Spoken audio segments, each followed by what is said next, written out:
Week 13 of the NFL season is all but in the books. We have Browns, we have Broncos on Monday Night Football, but aside from that, each and every game has happened. Let's talk about it.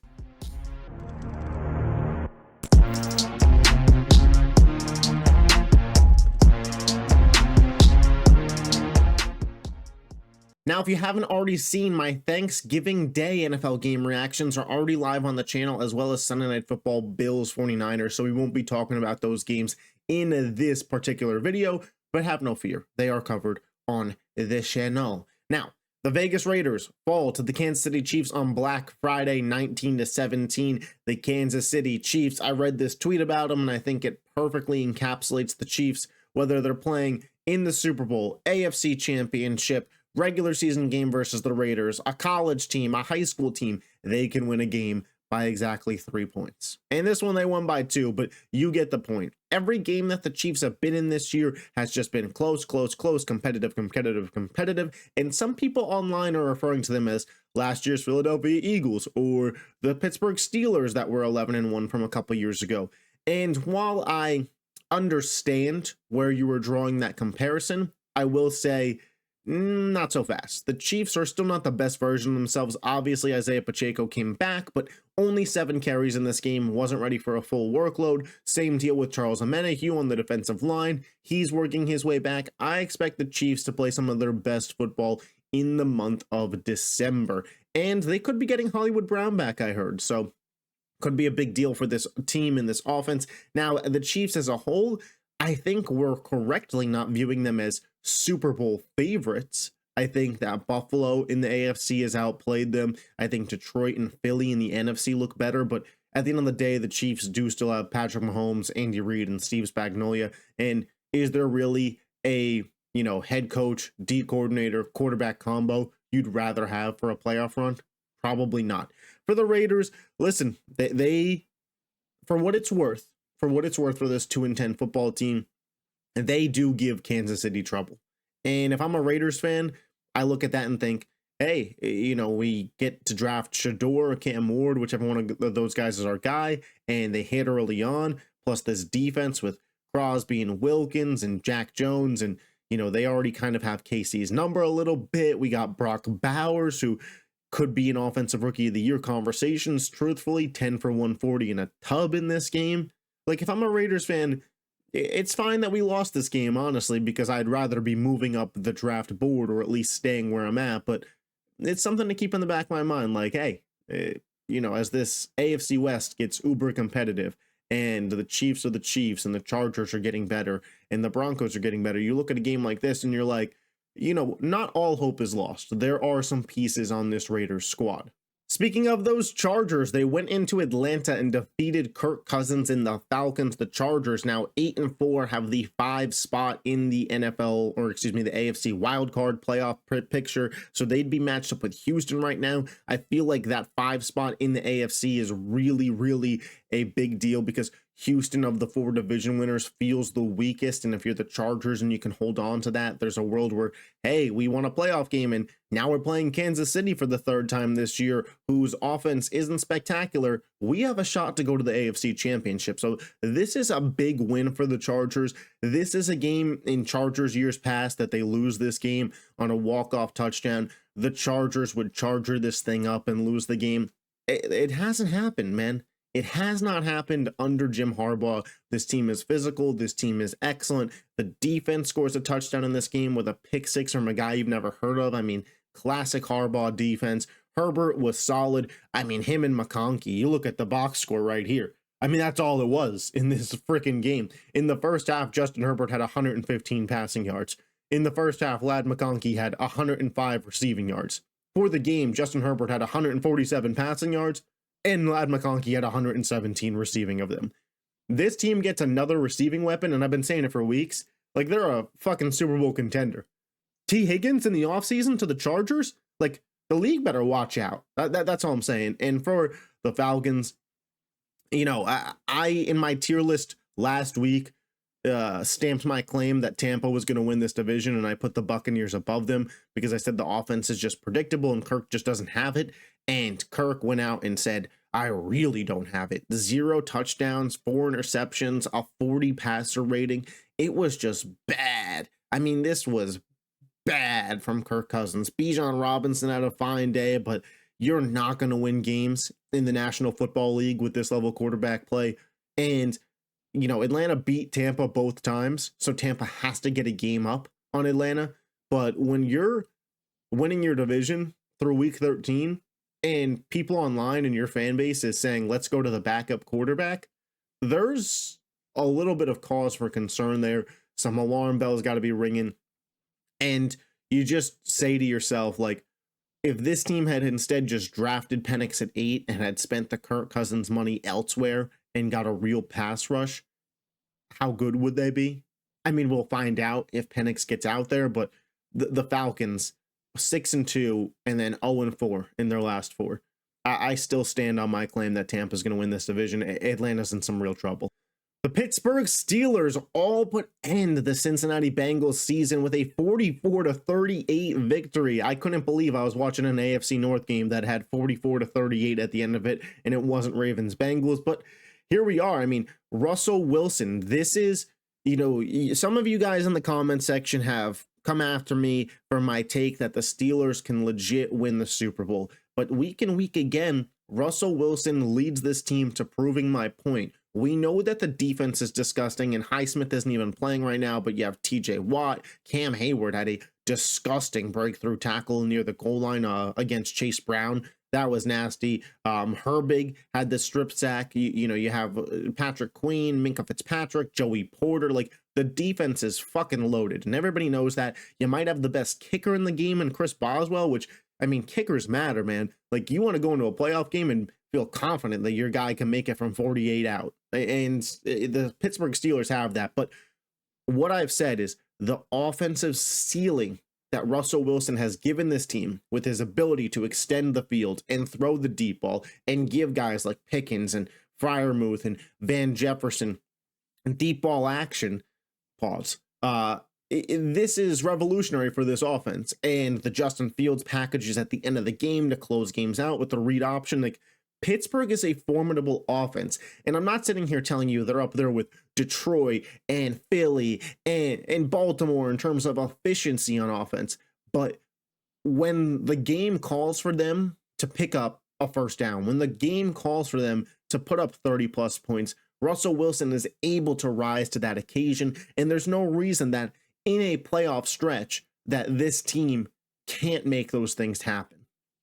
I'm not saying that they will, but a lot of people were dismissive of it as even a possibility, which was just crazy to me. And another week, another, really, really bad loss for the Bengals that hurts them so much. That defense is just so bad, man. They are so freaking bad. Anytime they need a stop, they just cannot get it. This was the game that was on the main TV in my house. Roommate's a Steelers fan. Fantasy implications. I got Jamar Chase in my league, and everybody was just kind of tuned in very much so to this game. Had Red Zone up on the phone. And this was, you see Burrow, you see him make plays, you see him having to escape the pocket. He makes the crazy jump throw touchdown to Jamar Chase. You see Chase and Higgins, even Gesicki making plays. Yoshivas is a fine fourth option. Chase Brown had a big run in. You look at the offense and you're like, that is good enough. That is a good enough offense to win a lot of football games. And then that defense, man. Cam Taylor-Britt has the pick 6 because George Pickens fell on a route and he was the only one there. But this defense just stinks. This is a bad, bad unit. And truthfully, Cincinnati dropping those early games when T. Higgins wasn't playing to like the Patriots is going to be what really is the nail in the coffin in their season. But with the way this defense is playing, even if they made the playoffs, they were never going to compete for a Super Bowl. It's time to just rebuild, reset, revamp that entire fucking Cincinnati defense. The Minnesota Vikings pick up a 1-point victory, 23-22 over the Arizona Cardinals. Kyler Murray throws 2 bad late game interceptions, and the Cardinals still a game behind Seattle, who they do play this upcoming week. The NFC West division is becoming very interesting. I think San Francisco is done, and we talked about that already, but This Cardinals, Seahawks, Rams race isn't quite over. I think the playoffs become more interesting if the Rams win it, but the Cardinals certainly have a shot. Their end of season schedule isn't that tough. Kyler looked really solid for about 3/4 of this game and then kind of just succumb to the Minnesota defense that's been pretty solid all year. These two teams feel very close to each other's level, and that's saying something for Arizona because they're 6-6 and Minnesota's 10-2. But ultimately, what we've seen all season in these one-score games is Minnesota come out on top. Minnesota has great late game management, and I don't think it's necessarily a coincidence. Sam Darnold plays well in these spots. You have good weapons: Justin Jefferson, TJ Hawkinson, Jordan Addison. You have Kevin O'Connell. Brian Flores has his defense ready to go. You're in these spots a lot, so you know how to perform. Minnesota is going to be a very tough out in the playoffs, and this is a potential matchup that we see again. If the playoffs, if the Cardinals won the NFC West, this is where we could potentially be headed in terms of a matchup. Right now, it would be Minnesota and Atlanta if the NFC playoffs started today, and Minnesota would fucking roll them. But I have a feeling come the end of the season, Tampa will be in there, and we'll see how the NFC West shakes out. But Minnesota obviously will be there. I mean, they're only a game back of Detroit. I mean, Minnesota, technically the 1 seed, still on the board for this team, which if I had told you going into this year as a Vikings fan, once you saw the JJ McCarthy preseason injury and you said, we're going to be with Darnold all year, like what's 13 weeks in the season, like 12 games played, what is the ceiling? And I think a lot of Vikings fans would be like, 7-5, 8-4 would be cool. I mean, 10-2. Like, you have to be happy about that. And for the Cardinals, a tough loss, but again, you competed with a 10-2 football team. Kyler just got to be better in those late game situations. The Indianapolis Colts beat the New England Patriots 25-24. A lot of close games in this 1 o'clock slot. You love to see it. Anthony Richardson continuing to work, continuing to figure things out. Not the best game, but led his team to a victory here. Had 150 all-purpose yards, which isn't great, but New England, the cold, the defense starts to get a little bit better. Anthony Richardson had the game-winning touchdown pass and then had that 2-point conversion where he ran it in. I loved Shane Steichen going for it in that spot. You're 6-7 at the time, 5-7, playing a team that's 3-9. Neither of you are really likely going to the playoffs, but technically you're still alive for that. Let's just say F it. Let's end this in regulation. Either we go out on our own merit and win the game, or we go out on our own sword and lose the game. Loved the play call there. Loved the design. The Colts obviously are not this amazing team. They got some things to work out offensively in terms of receiving weapons, whether that's Anthony Richardson just kind of finding a better connection with these guys, or maybe the talent isn't fully there. But all of the Colts end of season for me is just about how can Anthony Richardson grow. And then for New England, Drake May looks pretty solid again. 24 of 30, 238, a touchdown, a pick. He had 60 rushing yards in this spot. Him and Hunter Henry seem to have a pretty good connection.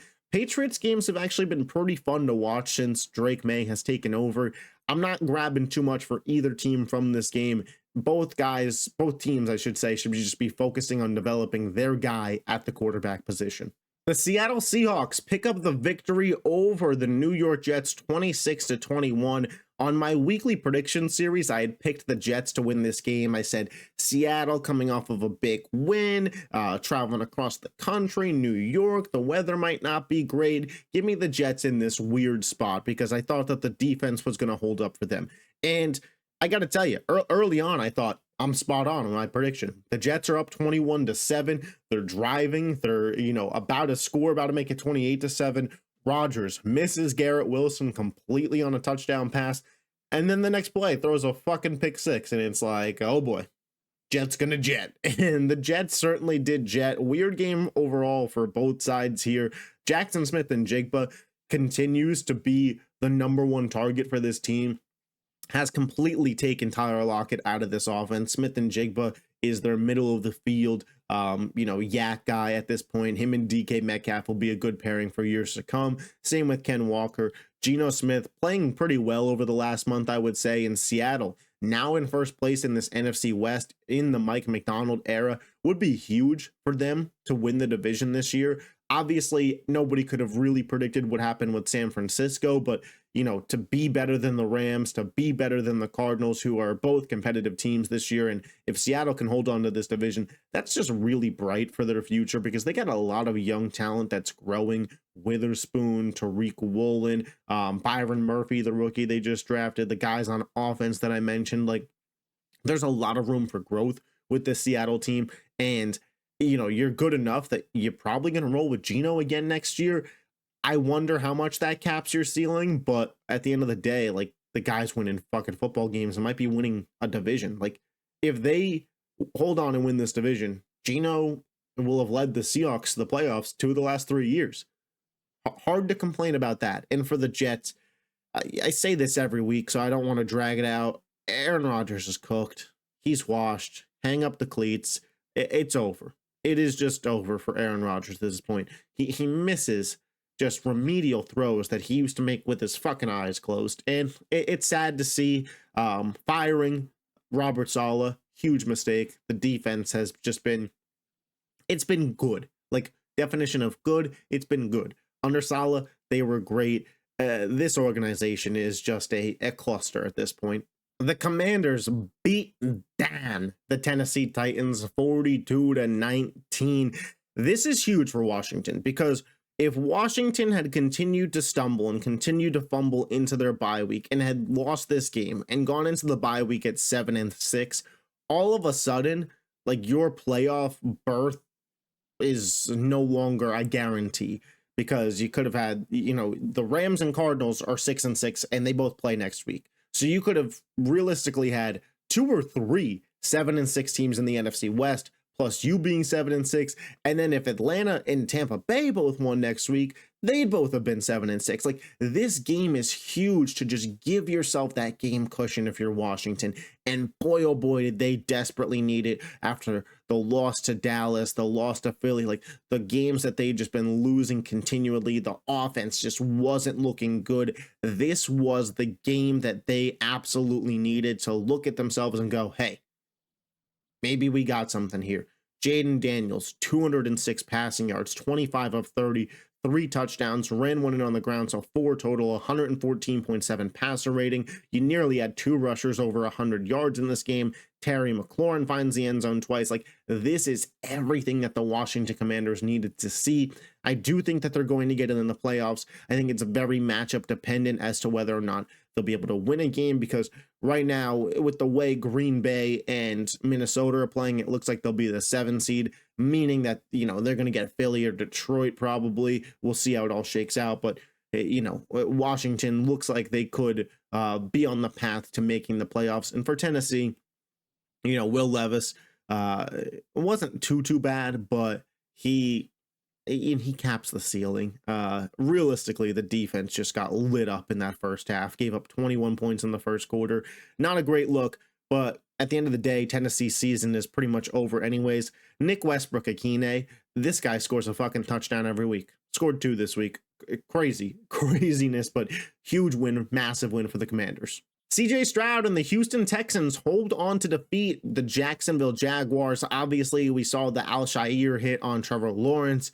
Bad hit. He led with his arm, but bad hit on the part of what we saw from Trevor Lawrence. And then the Texans kind of had the lead in this game, and it felt like they just took their foot off the gas at the end, and really it was never close, but this final score makes it look a lot closer than it was. And Mac Jones, like, he picked up some steam at the end of this game, and it was just an oddity. But Nico Collins, man, 8 for 119, like, he looked like he's all the way back. And this was just one of those games where it's tough to read. Did the better team take their foot off the gas, or are the Texans really just kind of not that great this year? Because from what we've seen the past couple of weeks, like, you could convince me that the Texans are just lucky that they're in the AFC South and they're going to be one and done in the playoffs, regardless if they play the Chargers, the Ravens, or the Broncos. However that shakes out, they're going to lose that game. I got to see a little bit more from Houston. They have some big games coming up, Baltimore and Kansas City in the month of December. So we'll see where Houston's at. For Jacksonville, Travis Hunter season. The Los Angeles Rams go into New Orleans, pick up a gritty win. A fourth quarter of 2 touchdown passes from Matthew Stafford keeps their season alive, 21-14. I think if they had lost this game and fallen to 5-7, it would have been over. Because if you can't beat the Saints, I just don't believe that you're going to go on that run to close out December to close the gap on Seattle, who would have had a 2-game lead at that point. Stafford was fine in this game. Not a lot available to him. I thought the Saints defense played pretty well. 110 passer rating, but only 183 yards, 2 touchdowns. Cooper Kupp, they completely took him away. But I mean, even Puka Nacua, the leading receiver at 56 yards.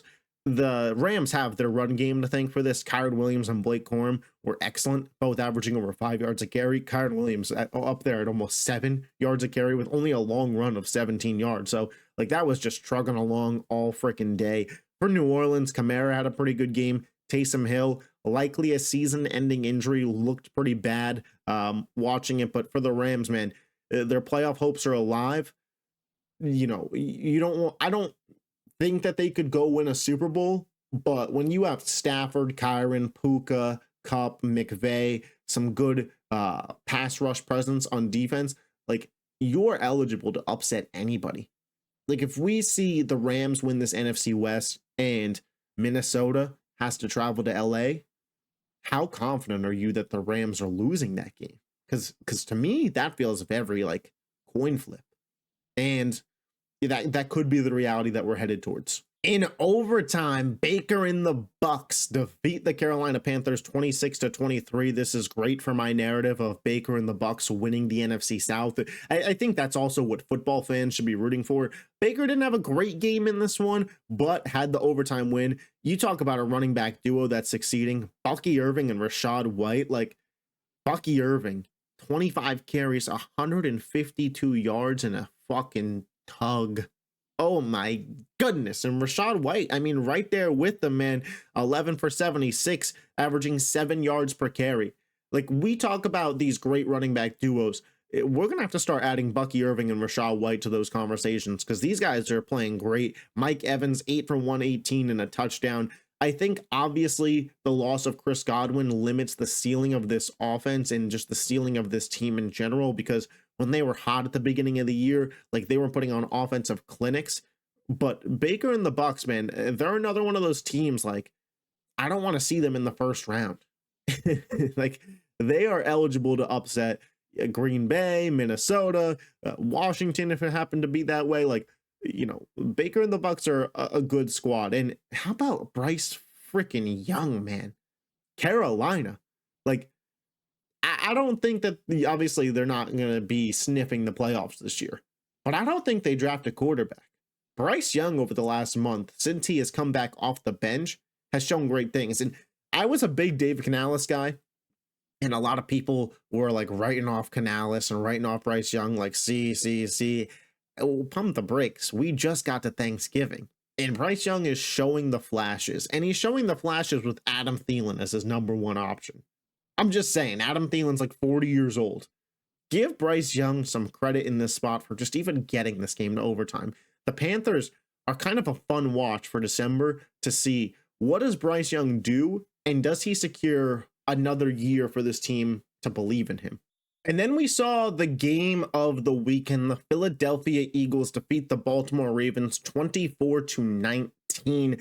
This was a game that highlighted Philly's defense, man. I think it might be number one in the entire NFL. This was really, really good stuff. They put on a clinic to hold Baltimore to 12 points through 3 quarters. And really, they gave up that late game touchdown because they were up 2 scores and were just kind of trying to drain the clock. Baltimore has been statistically the league's best offense this year. And Lamar just couldn't find anybody. Derrick Henry didn't have lanes to gun. I mean, that Cooper DeJean open tackle on Derrick Henry was disgusting. Zach Bond has quickly turned into a top 5 linebacker. Quinyon Mitchell, Quinyonamo Bay. I mean, this man is potentially defensive rookie of the year, and he doesn't even have a pick on the season. It's just his coverage has been that good.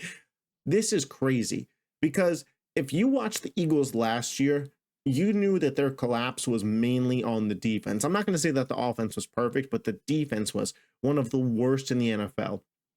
And to go into an offseason, recognize that the switch at coordinator and some rookie picks and just some younger guys developing, the turnaround from bottom 5 to no doubt top 5 is insane.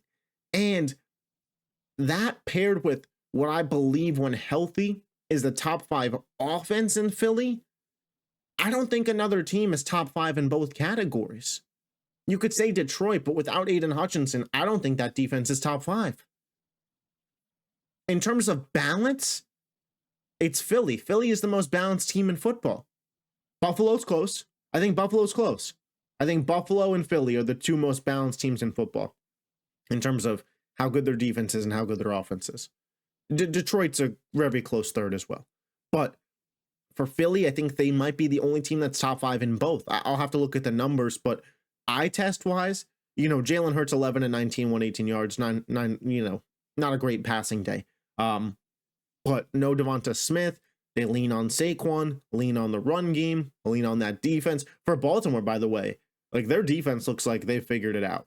I know they lost this game, but the lesson that I took away if I was Baltimore is like, hey, our defense is pretty solid. Like our defense is good enough that we feel like we got a puncher's chance against Buffalo and Kansas City. For sure.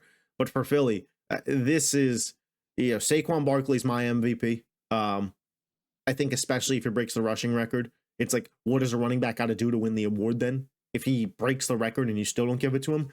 I heard some murmurings of co-MVP, like how they did Brett Favre and Barry Sanders, do it with Josh Allen and Saquon. I guess that's fine. But the Eagles, man, might be the most complete team in the NFL. And for Baltimore, tough loss as you go into your bye week, 8-5 with Pittsburgh's win today. Now the loss column is starting to mount up, and your loss to them likely means you'll be a wild card team. You never know. Pittsburgh's got to play you and Kansas City still. So the last month of the season, Baltimore can get hot, Pittsburgh could get cold. But as the way it's looking right now, Philly could easily be the 1 seed in the NFC, and Baltimore looks like they'll be playing from the wild card spot, trying to go on a Super Bowl run on the road. But as always, these are just my thoughts. Be sure to let me know yours in the comment section down below. If you love the NFL and you're not already subscribed to the channel, hit that button. I'll catch y'all next time. Peace.